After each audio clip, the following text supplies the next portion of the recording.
नमस्कार मित्रों, हमेशा इंसान के सामने एक सवाल रहा है, क्या परमात्मा है? यदि है तो वो कौन है या क्या है? उसके साथ संपर्क कहाँ और कैसे किया जा सकता है? क्या उस परमात्मा ने अपने बारे में इंसान को कभी कुछ बताया है? सभी मनुष्यों की श्रद्धा उनके अंतःकरण के अनुरूप होती है। अक्सर लोगों का कथन होता है कि हम लोग बहुत वर्षों से सत्संग करते आ रहे हैं और अपनी समझ तथा शक्ति के अनुसार साधना भी करते हैं, पर जैसी उन्नति होनी चाहिए वैसी उन्नति नहीं दिखाई पड़ती। इसका क्या कारण है? हम लोग की उन्नति कैसे और परमात्मा किसके करीब है, यह सब आज के इस वीडियो में जानेंगे। सबसे पहले हम जानेंगे कि आत्मा क्या है और परमात्मा क्या है। आत्मा और परमात्मा दोनों ही भौतिक पदार्थ नहीं हैं। इन्हें आँख से देखा नहीं जा सकता, कान से सुना नहीं जा सकता, नाक से सूंघा नहीं जा सकता और जीभ से चखा नहीं जा सकता और त्वचा से छुआ नहीं जा सकता। परमात्मा एक है, अनेक नहीं। ब्रह्मा विष्णु महेश आदि वहीं उसी एक ईश्वर के नाम हैं। का सद्रा विप्रा बहुधा वदान्ति, अर्थात एक ही परमात्मा शक्ति को हम सभी लोग अनेकों नाम से पुकारते हैं। संसार में जीवधारी प्राणी अनंत हैं, इसलिए आत्माएं भी अनंत हैं। न्याय दर्शन के अनुसार ज्ञान, प्रयत्न, इच्छा, द्वेष, सुख और दुख, ये 6 गुण जिसमें हैं उसमें आत्मा है। ज्ञान और प्रयत्न आत्मा के स्वाभाविक गुण हैं। बाकी 4 गुण इसमें शरीर के मेल से आते हैं। आत्मा की उपस्थिति के कारण ही यह शरीर प्रकाशित है, नहीं तो मुर्दा अप्रकाशित और अपवित्र है। यह संसार भी परमात्मा की विद्यमानता के कारण ही प्रकाशित है। प्राचीन युग के महान ऋषियों ने कहा है कि 3 वस्तुएं संसार में बहुमूल्य और दुर्लभ हैं, जो किसी इंसान को सौभाग्यवश परमात्मा की कृपा से प्राप्त होती हैं। वह है मनुष्य जन्म, मुक्ति और पूर्ण सतगुरु की शरण। आप पूछोगे कि परमात्मा को कैसे पाएं, तो परमात्मा इस संसार के हर जीव में है।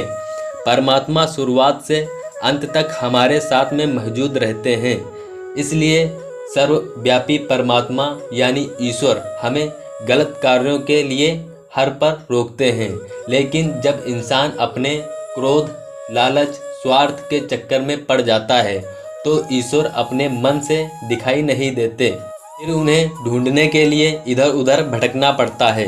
जब मनुष्य इस संसार के भौतिक वस्तुएं, सुखों पर अपना ध्यान केंद्रित रखता है, तब दिव्य शक्ति जो उसके अंतर्मन में है उस पर आत्मा ध्यान नहीं दे पाती। इसलिए वह परमात्मा को समझ नहीं पाता, यानी कि अपने मन में उठने वाली आवाज़ को वह अनसुना करता है। इस कारण से उसे अपने हृदय में परमात्मा का एहसास नहीं होता है। वास्तव में हमारी जो चेतना है, यानी गति, क्रिया, करना, उठना, बैठना आदि, यानी हमारे शरीर का संचालन ईश्वर की मर्जी से ही होता है। परमात्मा हमारे जन्मों और युगों का साथी है। उससे ना हमारा संबंध टूटने वाला है ना टूटेगा।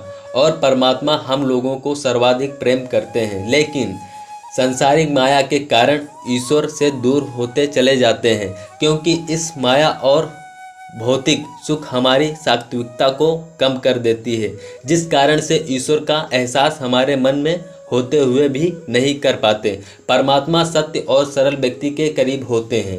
परमात्मा उनका साथ देते हैं जो पवित्र दिव्य भाव से सभी जीवों से प्रेम करने वाले होते हैं।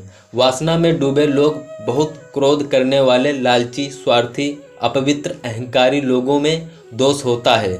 इस कारण से यह लोग परमात्मा का अनुभव नहीं कर पाते हैं। जब तक अपनी इन बुराइयों से दूर नहीं निकलते हैं तब तक इस शक्ति को पहचान नहीं पाते हैं। सर्वव्यापी परमात्मा को पाने के लिए सरल और पवित्र मन होना जरूरी है। तो कई लोग पूछेंगे कि परमात्मा को किसी ने देखा है और वो कैसे दिखते हैं? तो सर्वव्यापी ईश्वर का कोई आकार नहीं है, परंतु मनुष्य परमात्मा को अपने अंदर महसूस कर सकता है और उसकी शक्तियों को समझ सकता है। पवित्र हृदय वाला व्यक्ति परमात्मा को पा सकता है। परमात्मा को वही देख सकता है जिसका मन निर्मल जल की तरह स्वच्छ हो, तो ही उसके मन पर परमात्मा की आकृति उभरती है, उनकी शक्तियों का एहसास हो सकता है। हमेशा ईश्वर की सत्यता पर विश्वास रखने वाला और भक्ति करने वाला व्यक्ति द्वंद्व के चक्कर में नहीं पड़ता है। उसे हर पल ईश्वर की मौजूदगी साफ दिखाई देती है। तो मेरे प्रिय मित्र, अगर यह प्रस्तुति पसंद आई हो तो मेरे चैनल को लाइक, सब्सक्राइब और कमेंट करना बिल्कुल ना भूलिए। मिलेंगे दूसरे वीडियो में। धन्यवाद।